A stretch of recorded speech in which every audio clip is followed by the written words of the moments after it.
நித்தியமான தேவ நாமம் மகிமைப்படுவதாக. மீண்டுமாக அருளுருத்தின் வாயிலாக உங்களை சந்திப்பதில் மிக்க மகிழ்ச்சியுள்ளவனாக இருக்கிறேன். என்னோடு கூட யோபு 19ஆம் அதிகாரம் 25வது வசனத்திலிருந்து 27 முடிய வாசித்து நாம் சிந்திக்கலாம்.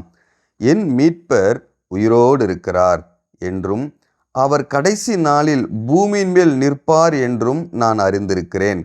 இந்த என் தோல் முதலானவையில் அழுகி போன பின்பும் நான் என் மாம்சத்தில் இருந்து தேவனை பார்ப்பேன், அவரை நான் பார்ப்பேன். அந்நிய கண்கள் அல்ல, என் கண்களே அவரை காணும்.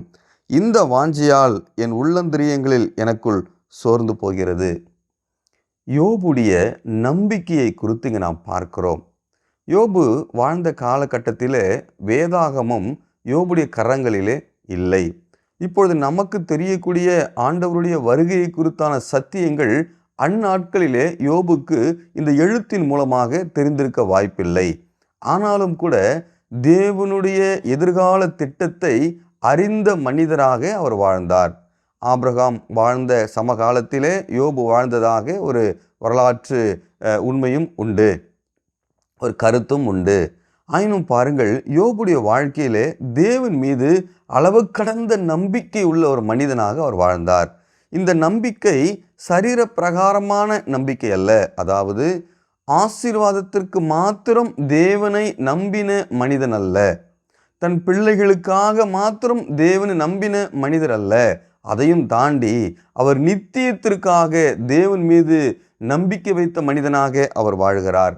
பாருங்கள், யோபு அவருடைய வாழ்க்கையில் இருந்த வேதனைகளை நாம் பார்க்கும் பொழுது உண்மையாகவே யோபுக்கு இருந்த ஆஸ்திகள் எல்லாம் அழிந்து போனது, பிள்ளைகள் எல்லாம் மரித்து போனார்கள், நண்பர்களும் கூட அவரை வேதனைப்படுத்தினார்கள். பாருங்கள், இந்த இடத்துல வாசிக்கும் பொழுது யோபு 19ஆம் அதிகாரம் 20லிருந்து ஒரு சில வசனம் வாசிக்கிறேன். பாருங்கள், யோபு 19 வாசிக்கிறேன். என் பிராண சிநேகிதர் எல்லாரும் என்னை வெறுக்கிறார்கள், நான் சிநேகித்தவர்கள் எனக்கு விரோதிகளானார்கள். என் எலும்புகள் என் தோளோடு என் மாம்சத்தோடும் ஒட்டி கொண்டிருக்கிறது, என் பற்களை மூட கொஞ்சம் தோல் மாத்திரம் தப்பினது. பாருங்கள், யோபுடைய நிலைமையை யோபு சொல்லக்கூடியதை பார்க்கிறோம். அவருடைய நண்பர்கள் கூட, பிராண சிநேகிதர்கள் கூட என்ன செய்கிறார்களாம்? அவரை வெறுக்கக்கூடியவர்களாக இருக்கிறார்கள். எவ்வளோ ஒரு வழி இருக்கும் பாருங்க யோபுடைய வாழ்க்கையில். நண்பர்களும் வெறுக்கிறார்கள். அது மாத்திரமல்ல, அடுத்த வரியில பார்க்கிறோம், அவருடைய தோல் முதற்கொண்டு தன் வாயில் இருக்கக்கூடிய பல்லுகை மூடுவதற்கு கூட என்ன இல்லை, அதுக்கு பலன் இல்லை. அது எவ்விதமாக இருக்கிறதாம்? என் எலும்புகள் என் தோலோடு கூட என் மாம்சத்தோடு ஒட்டி கொண்டிருக்கிறது, என் பற்களை மூட கொஞ்சம் தோல் மாத்திரம் தப்பினது. அவருடைய நிலைமையை பாருங்க, எவ்வளோ ஐஸ்வர்யமுள்ள மனிதன். ஆனால் இப்பொழுதோ ஐஸ்வர்யம் இழந்து, ஆரோக்கியம் இழந்து, நண்பர்களால் நிந்திக்கப்படக்கூடிய மனிதனாக இருக்கிறார். இப்படிப்பட்ட சூழ்நிலையில கூட அவருடைய நம்பிக்கை எப்படியா இருக்கிறது? தேவனுடைய வருகை நிச்சயம், அவர் வருகையின் போது என் கண்கள் அவரை காணும் என்று சொல்லி யோபு விசுவாச அறிக்கையிடக்கூடிய ஒரு நல்ல மனிதனாக இந்த பகுதியிலே பார்க்கக்கூடியதை நாம் பார்க்கிறோம். பிரியமானவர்களே, இந்த நாளில் நாம் சிந்திக்கக்கூடிய காரியம், நாம் கர்த்தர் மேல் வைத்திருக்கக்கூடிய நம்பிக்கை உலக பிரகாரமான ஆசீர்வாதத்திற்கா அல்லது நித்தியத்திற்கா என்ற ஒரு கேள்வியோடு கூட நாம் நம்மை நாமே இன்றைக்கு பரிசோதித்து பார்க்க வேண்டிய கட்டாயத்தில் நாம் இருக்கிறோம். அவர் வருகை சமீபமாக இருக்கிறது.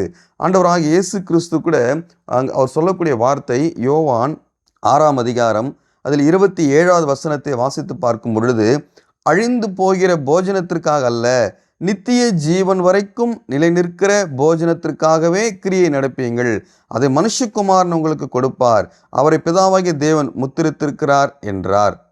பாருங்கள், இந்த உலகத்தில் இருக்கக்கூடிய அழிந்து போகிற பொருளுக்காக இயேசு கிறிஸ்துவை தேட வேண்டாம். அதையும் தாண்டி கிறிஸ்து நித்திய ஜீவனை கொடுக்கக்கூடியவராக இருக்கிறார், நித்திய மகிமையை கொடுக்கக்கூடியவராக இருக்கிறார், பரலோக ராஜ்யத்தை கொடுக்கக்கூடியவராக இருக்கிறார். அதற்காக அவரை விசுவாசிக்க வேண்டும், அதற்காக அவரை தேட வேண்டும் என்று சொல்லி வேதம் நமக்கு கற்றுக் கொடுக்கக்கூடியதாக இருக்கிறது. அப்போஸ்தலனாகிய பவுல் 1 கொரிந்தியர் 15ஆம் அதிகாரம் 19ஆம் வசனத்தில் விதமாய் வாசிக்கிறோம், இம்மைக்காக மாத்திரம் நாம் கிறிஸ்துவின் மேல் நம்பிக்கையுள்ளவர்களாய் இருந்தால் எல்லா மனுஷரை பார்க்கலாம் பரிதபிக்கப்படத்தக்கவர்களாய் இருப்போம் என்று சொல்லி நாம் பார்ப்போம்.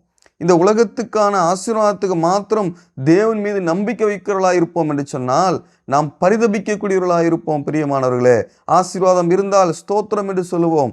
ஆசீர்வாதம் இல்லை என்று சொன்னால் முறுமுறுக்கக்கூடியவர்களாக இருப்போம். ஆரோக்கியம் இருந்தால் கர்த்தர் நல்லவர் என்று சொல்லுவோம். ஒருவேளை வியாதி வந்துவிட்டால் அவரை மறுதலிக்கக்கூடியவர்களாக இருப்போம். பரிதபிக்கக்கூடியவர்களாக இருப்போம் என்று சொல்லி வேதம் சொல்கிறது.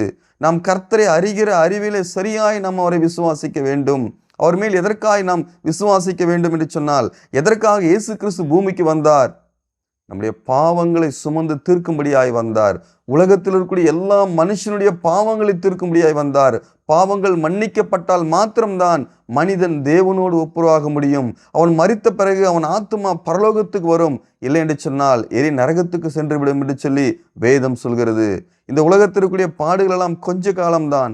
மனிதனுடைய ஆயுசு நாட்கள் 100 120 அல்லது 80 இவ்வளவுதான் மனிதனுடைய வாழ்க்கை. ஆனால் அதற்கு பிறகு நித்தியமாய் தேவனோடு வாழப்போகிறோம். அதற்காக நாம் கர்த்தரை விசுவாசிக்க வேண்டும் என்று சொல்லி யோபின் வாயிலாக கூட, யோபு வாழ்ந்த வாழ்க்கையின் வாயிலாக கூட நாம் கற்றுக்கொள்ளக்கூடியவராக இருக்கிறோம். யோபு சொன்ன ஒரு வார்த்தை, யோபு 13ஆம் அதிகாரம் 15வது வசனத்தில் வாசிக்கிறோம்.